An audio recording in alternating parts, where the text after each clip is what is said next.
గురువుగారు వినాయక చవితి ఉత్సవాలపై మీ సూచనలు సలహాలు చెప్పండి గురువుగారు. ప్రతి ఒక్కరు కూడా మట్టి వినాయకుడినే పూజించండి. అలాగే పోలీసు వారి సూచనలు అందరూ తప్పకుండా పాటించండి. మనము ఎక్కడ స్టేజ్ వేయాలన్నా మైకు కానీ అన్ని పోలీసు వారి పర్మిషన్లు తప్పనిసరి తీసుకోండి. ఈ యొక్క డీజేలు ఈ సౌండ్స్ ఇవన్నీ మన సంస్కృతి కాదండి. సాధ్యమైనంత వరకు అందరూ కూడా మన యొక్క సంస్కృతి సాంప్రదాయాలని పాటించండి. అలాగే అంగులు ఆర్భాటాలు కాదు, భక్తి శ్రద్ధలు అనేది చాలా ముఖ్యము. భగవంతుడు భక్తి ప్రియుడు భగవంతుడు. మనం భక్తి శ్రద్ధలతో పూజించండి.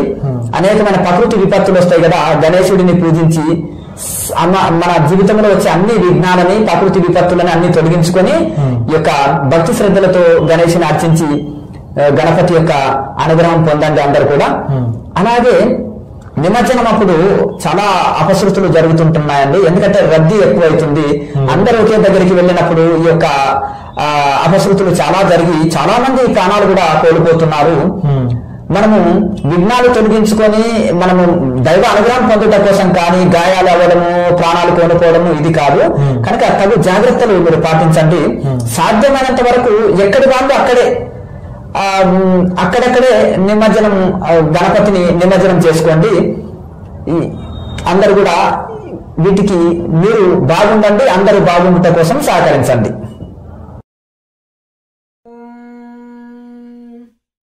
ఏబిసి ఛానల్ ప్రేక్షకులకి నమస్కారం. నమస్కారం అండి స్వామీజీ. ఈ వినాయక చవితి సామూహికంగా వీధుల్లో పెట్టడము ఎప్పటి నుంచి ప్రారంభమైంది, ఎందుకు ప్రారంభమైంది, ఎవరు ప్రారంభించారు? అయితే ఇక్కడ బాల గంగాధర్ తిలక్ మహాశయాని మహారాష్ట్రలో అండి. మహారాష్ట్రలో ఎట్లా భక్తి ఎక్కువే. అయితే ఆయన భగవద్గీతకి కర్మయోగం అని రాశారు. ఆ కర్మయోగం పరంగా ఈ యొక్క ఎట్లా అంతఃకరణ శుద్ధి అవుతుందని భగవద్గీతకి టీకా తాత్పర్యాలు రాశారు. ఆ మహానుభావుడు ఇక ఈ యొక్క ఆంగ్లేయుల పరిపాలనలో మనం సభలు పెట్టుకోవడానికి అవకాశం లేదు ఆ కాలంలో. కానీ విఘ్నాలు తొలగించేవాడు విఘ్నరాజు ఈ యొక్క వినాయకుడు గనక ఆ విఘ్నాలు అన్ని మన దేశానికి పట్టిన విఘ్నాలు కష్టాలు బాధలు ఈ అన్ని విఘ్నాలు అన్ని పోవాలంటే గణపతిని మొదలు పూజ చేస్తాం కనుక ఆ గణపతిని పూజించడం వలన మన స్వాతంత్రం తొందరగా వస్తుంటుంది, మన విఘ్నాలు అన్ని పోగొడతాడు అనే ఉద్దేశంతో ఆయన ఏం చేసేసారంటే ఈ యొక్క గణపతి చవితిని పెట్టి చిన్న చిన్న మంటపాలలో అందరినీ హైందవ యువకులని పెట్టి వాళ్ళలో మనకు ఎట్లా బానిసలు చేసి పరిపాలిస్తున్నారు. వాళ్ళ సామాగ్రి కొనొద్దు, విదేశీ వస్తువులు కొనడం వలన వాళ్ళకి వ్యాపారం పెరిగి ఇక్కడే తిష్ట వేసి ఉన్నారు. వాళ్ళ వస్తువులు కొనకపోతే వ్యాపారం నడవక తోక ముడుచుకొని వెళ్ళిపోతారని ఆ విధంగా ఆయన మంటపాలు పెడితే అవి కూడా జరపనీయకపోతుండే.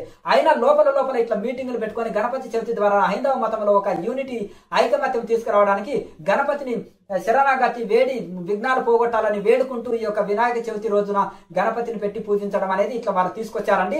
ఈ విధంగా ఇది ఆడంబరాలు అట్టహాసాలు కాకుండా దైవాన్ని మనం విఘ్నాలు జీవితంలో కష్టాలు బాధలు పోవాలని మనం గణపతిని మనస్ఫూర్తిగా మనం ఇక్కడ పూజించుకొని ఒకసారి ఆ మహనీయుల యొక్క ఆశయాన్ని గుర్తు చేసుకొని మనం దాని ఆశయం ఏంటిది అనేది ఒక యూనిటీగా హైందవ మతంలో అందరూ ఒక యూనిటీగా పనిచేస్తూ అంత ఒక ఇది చేసేసుకొని మన ధర్మాన్ని హైందవ ధర్మాన్ని అలాగే వేద ధర్మాన్ని ఉపనిషత్ ధర్మాన్ని ఋషుల ఆశయాన్ని మర్చిపోకుండా యూత్ అంతా దీని గురించి మీటింగ్ పెట్టుకొని గణపతిని వేడి దీన్ని హైందవ ధర్మాన్ని కాపాడాలి, సనాతన ధర్మాన్ని కాపాడాలని గణపతిని వేడుకొని అన్ని విఘ్నాలు మన దేశానికి పట్టిన విఘ్నాలు పోవాలి, మళ్ళీ బానిసత్వంలోకి వెళ్ళొద్దని గణపతిని వేడుకొని ఇది యూత్ అంతా చేసుకోవాలి.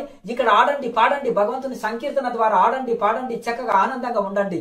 కానీ అక్కడ చక్కగా ఒక శాస్త్రీయంగా మనసు పెట్టి భగవంతునికి పూజించుకొని పూర్ణ ఫలితం పొందండి. ఇదే ఉద్యమాన్ని తిరిగి మళ్ళీ గాంధీజీకి ఆయన చివరి దశలో అప్పజెప్పేసి ఆయనని జైల్లో పెట్టినా కానీ కాగితాల మీద ఇయ్యకపోతే కూడా చిత్తు కాగితాల మీద కూడా ఆయన భగవద్గీతకి టీకా తాత్పర్యం రాసిన మహానుభావుడు బాల గంగాధర్ తిలక్ మహాశయ. ఆయన లాయరు, ఈయన గాంధీజీ కూడా లాయరే కనుక ఇద్దరు వయసులే కనుక ఆయనకి జత కుదిరింది. మరి తిరిగి బాధ్యతని గాంధీజీకి అప్పచెప్తే ఆయన ఇంకా ముందుకు తీసుకెళ్లాడు. అందుకని ఒకటంటే దేశభక్తి కలిగిన వాళ్ళు దేశీయ వస్తువులే వాడాలి, దేశానికే మేలు కూర్చాలి, దేశభక్తి కలిగి ఉండాలి, దైవభక్తి కలిగి ఉండాలి. ఆ స్వతంత్రం ఉట్టిగానే తీసుకురాలి. వాళ్ళ యొక్క రక్తము వాళ్ళ యొక్క చెమట వాళ్ళు కన్న కళల్ని మనం సాకారం చేసుకోవాలి.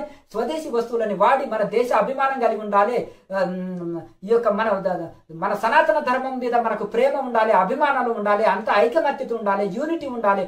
హైందవ ధర్మంలో ఒక యూనిటీ లేదు. వాళ్ళ ఆశయాన్ని మీరు ఈ గణపతి చవితి ఆదర్శంగా తీసుకొని ఒక యూనిటీ కలిగి వాళ్ళ ఆశయాలు నెరవేరుస్తారని, ఒక యూనిటీ కలిగి ఉంటారని, చక్కగా సనాతన ధర్మాన్ని కాపాడతారని, ఈ సనాతన ధర్మం సంబంధించింది ఇక్కడ మీటింగులు పెట్టుకొని గణపతిని పూజించి చక్కగా మీరు ఆ విఘ్నాలు తొలగించాలని గణపతిని వేడుకొని చక్కగా అందరి సంకల్పంతో చేస్తే చాలా గొప్పగా ఉంటుంది. ఒకరి సంకల్పం కొద్ది అందరి సంకల్పం ఇంకా ఎక్కువ ఉంటుంది.